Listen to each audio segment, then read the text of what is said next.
2026 yilgi Geely Monjaro bu zamonaviy texnologiyalar, kuchli dizayn va yuqori darajadagi qulaylikni o'zida mujassam etgan yangi avlod krossoveridir.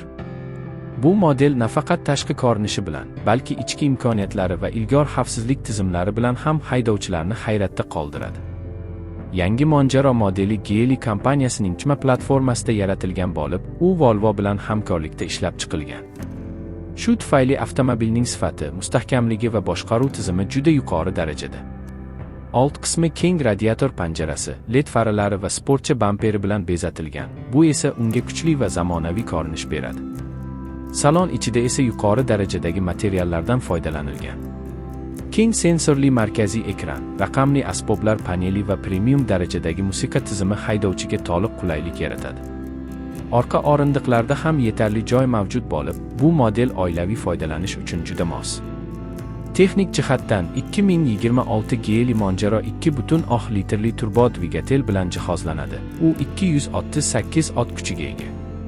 8 pog'onali avtomatik uzatmalar qutisi bilan birga ishlaydi va tortiq-tor tizimi mavjud bo'lgan variantlari ham taqdim etiladi. Ushbu crossover yo'l sharoitlariga tez moslashadi va yumshoq, lekin kuchli yurish tajribasini beradi.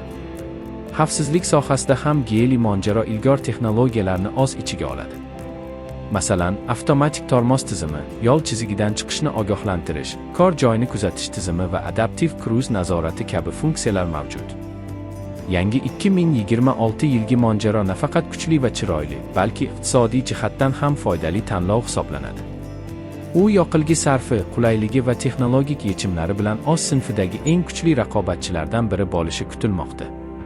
Agar siz zamonaviy dizayn, texnologiya va qulaylikni birlashtirgan avtomobil izlayotgan bo'lsangiz, 2026 Geely Monjaro aynan siz uchun yaratilgan.